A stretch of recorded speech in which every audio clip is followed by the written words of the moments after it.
Hello everyone, my name is Brian and welcome back to another Mage Monday. And this Monday we are going to take a look at Poseidon. Poseidon is actually one of the oldest mages in the game. He's pretty old and he was pretty powerful back then. He's still pretty powerful at this moment. Also very fun god to play, definitely like him a lot. I play him a good amount of times though, but since I played him so much I sometimes get the feeling of not playing him. And that's just because, well, I love the variation in God's played. So let's just start off with his passive. Above Poseidon's portrait you can see a meter. This meter will go up when you do basic attacks. On each basic attack you will get 10% on your tide meter, up to 100%. When your tide meter is at a maximum, you will get additional damage. On your next ability you will get 20% additional damage on it. So that's a lot. Also you will get a 10% movement speed passively on your on yourself. You get more movement speed when it's on maximum tide.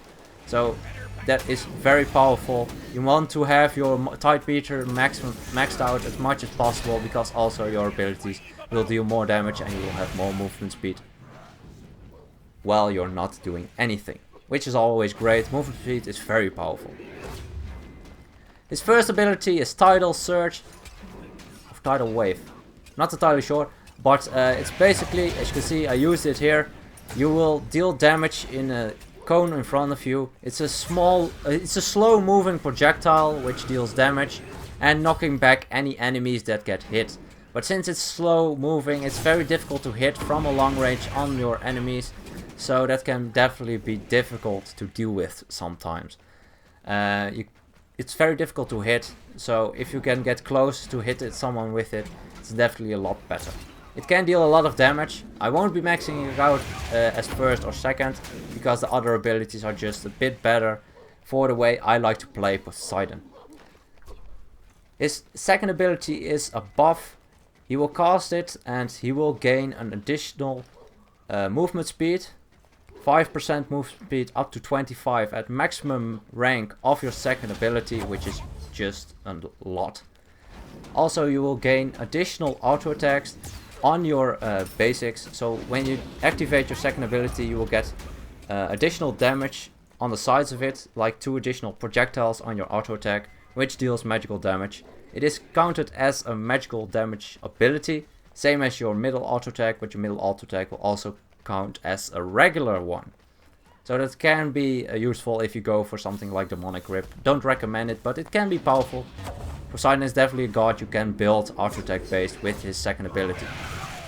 It also provides every hit of those 3 when you activate it will provide 10% on your tide meter. So when you use your second ability and you do basics on your enemy, if you hit every single one of those 3, because they are a bit outside each other, then you will definitely be able to get your tide meter up very fast, because it provides you the 10% per hit, so 30% per auto attack, which is great if you're able to do it that way. His third ability is one of his most important abilities other than his ultimate in his kit, and that's because it has so much to offer. Your third ability is an overtime damaging ability in a circle. You can place it far from you, on yourself, etc, etc. You'll probably see me using it here, as you can see here, the Whirlpool. The Whirlpool cripples someone, preventing them from using any dash or leap and such, and that is definitely something that is very powerful against this team, for instance, because every single one has a dash or a leap. So can you prevent it with the Whirlpool? It's definitely very powerful. It does damage over time. It does damage each 0.5 seconds for 3 seconds. So it will hit up to 6 times. Very strong. It can also be used as a good zoning tool, because you don't really want to walk into it. It will also suck you in a bit, and you can see I use it here with my ultimate. I will get to the mechanics of the ultimate next, but one thing I wanted to mention still about his third ability is that it also sucks someone to the center. So if someone is rooted or slowed, you will definitely notice it even more when they are, well, when they are in the whirlpool. They will get sucked in progressively to the center.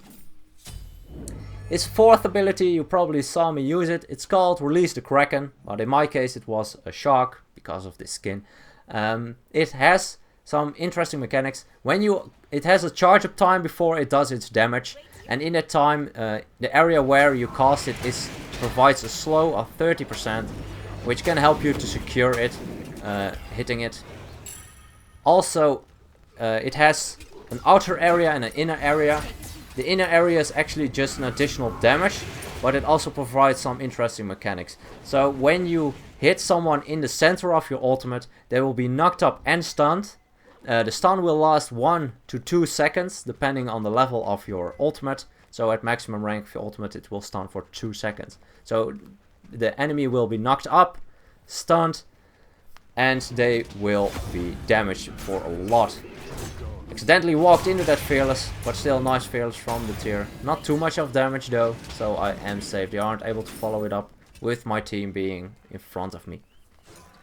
So a good combination with Poseidon is definitely use his 3 and his ultimate. The 3 causes the enemy to not be able to escape with their dash or leap, and that way you are able to secure your ultimate even more. One way to counter Poseidon is definitely use Aegis or beads. In this case, Nox got the Aegis and Neith got the beads. Neith can use her beads to get rid of the cripple from my third ability, from a whirlpool, and that way she can backflip while my ultimate is casting. That way she can prevent getting hit by any of their damage. And the Nox got Aegis. With that Aegis you can also prevent all the damage from coming out, because you have a good amount of time to activate one of those actives before my damage is done with the ultimate, because it has such a charge up time. I tried to use it here on the Nox. Since Capri pulled her, she should not have been able to use her Aegis, but the tier fearless her. Tier fearless Capri, so the CC didn't continue and she was able to Aegis that Kraken. So a bit unfortunate, but not too much of an issue. But we do need to be a bit careful. We aren't too healthy, but we are definitely able to defend our tower without any issues. So, some interesting stuff. One thing I forgot to mention about his tide meter. His tide meter, well, you see it increase and decrease gradually. When you use an ability, your 1, your 3 or your 4th ability, you will lose tide from your tide meter. You will lose 35% on your 1, you will lose 25% on your 3rd ability, and you will lose 50% on your ultimate ability on your tide meter. You will also lose all your tide stacks when you die. So that's also something you could take into consideration, because your ultimate will not deal additional damage or any of your other abilities. You won't have the additional movement speed, so it can be annoying. Especially if you have to walk a long way, in Conquest for instance, then you want that 10% additional movement speed. It's great to have. Nice backflip, prevents getting pulled by the Fearless. And at this point we can just get this red buff done. Nice Nox ultimate, try to steal the buff, just barely too early. And that way the Nox ultimate is used. I'll just head back, retreat to the base. So let's continue, try to explain what my build is about. I start off with the cooldown boots. They are a bit less potent with the changes. They reduced the cooldown reduction on it by 5%, so it's only 10% now. You will see a lot more Shoes of the Magi, but I still like the Shoes of the Focus a lot, because also they grant a lot of additional mana. You can definitely get away with Shoes of the Focus. No, Shoes of the Magi. That's definitely powerful. As you can see, move in, try to do Lost Basic, missing. Nice combination from the Neith and the Poseidon. And a nice root. So they were all very low. They were still able to pick me up. So well played on their part. I was able to try to kill the Nox. I missed an auto, so unfortunately enough not able to pick her up. nice ultimate and root from underneath with that Fearless Frontier were able to pick me up. So well played on their part, definitely well played. So I went for that, for the Shoes of Focus with the mana and the cooldown. To get some penetration I went into Spear immediately. It will also help out against the tier who went defense from the start. But it's also a very good item on Poseidon. Definitely recommend getting Spear, because your third ability, every single hit from your third ability and every single tick from your, every single hit on your second ability and every single tick on your third ability will proc the penetration stacks. So you can just throw that whirlpool onto someone, deal some damage, then your ultimate, and it will deal true damage if they don't have any defense. So that's very powerful. I went for the gem as well, and here you can see blowing up that Nox. She didn't went the right way. She should not have tried to go past us. She probably just went back into the tower and walked around, because she did get called out, especially with the Capri and that whirlpool. I haven't picked up Gem of Isolation, and Gem of Isolation is very nasty on the Poseidon. As you can see, slowing her down a lot. She is backflipping, get picked up by the Capri, and a nice ultimate underneath. Perfect team combination, able to pick her up, so well played. As I said, the Gem of Isolation is very nasty on the Poseidon and very powerful as well. If you throw out your third ability, you can prevent someone from chasing you down, because they will get sucked in the whirlpool with that slow on top of it. So it's very difficult to get out of that ability. As you can see, I'm trying to land some autos, trying to go for him. Actually an odd interaction, throwing me into that wall. Get picked up by that ultimate, or well, that combination. I just figured I could take that shot from the ultimate. That way I get my health a bit back, and it's a lot safer for us. They are going for it though, for the Neath. I have my ultimate at this point, I use it, but unfortunately enough I didn't pay too much attention to that Neath. She's able to pick me up, and the tier barely gets away with any health left. So that's a bit unfortunate, but not too much of an issue, because we are still ahead by a good amount. I do have 3 of our 4 kills, so that's always great. That allows you to build your items a bit faster than usual. But like I said, the gem proccing on your second ability, actually on every single of your abilities, but especially on your second and your third ability is very powerful, because with your second ability you can chase someone down from a good distance, and your third ability will also prevent any dashes or leaps coming out. So with the slow also being there, if they don't have beat, it's very difficult to get out of it sometimes. They might be going for that Bull Demon King. Doesn't look like it. They are coming. I saw the Nox using her leap, so we are going for her. And as you can see, a few damaging abilities, basics from the Neath, and we are able to pick her up pretty easily. Without her escape, she has no real way to get out of this situation. As you can see, very slow moving is the tier with all those slows. Nice Fearless though, but the Neath definitely needs to be a bit careful. She used the beats again to get rid of the slow, otherwise my ultimate would have probably hit. Because she couldn't have gotten out of the whirlpool that fast. But it's a very good ability to force out those things. And as you can see, all my abilities do so much damage. All those pens stacking up. Every single tick from my 3 did about 90 damage. And every single hit on my second ability with those basics did about 90. So that's about 250, 270 per basic. Which is just nuts. And as you can see, we burst down the Bull Demon King pretty fast, even without a good amount of lifesteal. And we are able to deter Nox from chasing us down. And that way we have that advantage. I am now going for that Rod of Duty. Rod of Duty is very powerful because he relies on the burst a lot. But also it will help you with your third and your second ability, dealing a huge amount of damage. I am leveling up my second ability as second to max. I put most points in my third ability and in my ultimate, because they are the most important part. And if they get stuck, definitely with the gem, it will deal just a huge amount of damage.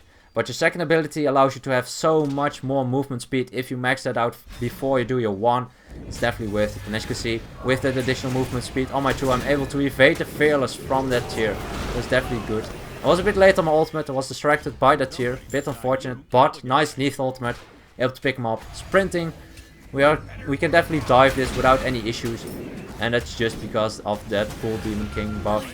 And you are able to pick up the Nox even before she is able to cast her ultimate, so great stuff.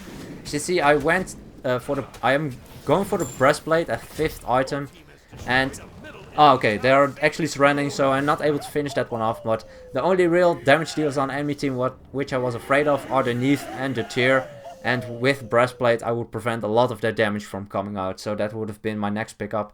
After that, there is a possibility I would have gone for Hastened Fatalis.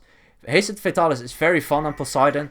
It's definitely something I recommend getting if you like to go for those auto attack based builds. With Hastened Fatalis and Gem, you can run someone down so fast with your second ability. It's just nuts, and it's definitely a lot of fun to do. I definitely recommend trying it because it's a lot of fun to play that way. If it suits you, of course. You can also go for a high burst damage build. I like to go not for it as much. Another item I could have finished with is either Book of Thought or the Soul Reaver. Soul Reaver proccing is very powerful, especially in the late game with everyone having more health. But the Book of Thought is also very powerful because when you level up a lot, you will get more mana, and with that additional mana, also getting more mana from my breastplate and my Shoes of the Focused. And actually Gem as well, so a lot of additional mana, granting me more power with that Book of Thought. So that would also been a very good pickup if I wanted additional damage. Anyway, I hope you guys learned something about Poseidon. I am having the last episode for the Warrior Wednesday next Wednesday. That's Odin. I need to know what I want to do next at that point. I could go for the Guardians, the Assassins and the Hunters. I'm not sure which sort of role I want to do next. If you have any suggestions, definitely let me know, because I will take the recommendations of the most chosen role. Also, if you have a good name for it, that will also be recommended, because Warrior Wednesday and Mage Monday are a bit of a no-brainers. But for Assassins, Guardians and Hunters it's a bit difficult because there aren't any days in the week that have one of those letters starting with it. So if you have a good name, definitely let me know it. Hope you guys enjoyed, hope you guys learned something, and as always, good luck, have fun, and I'll see you guys in the next one.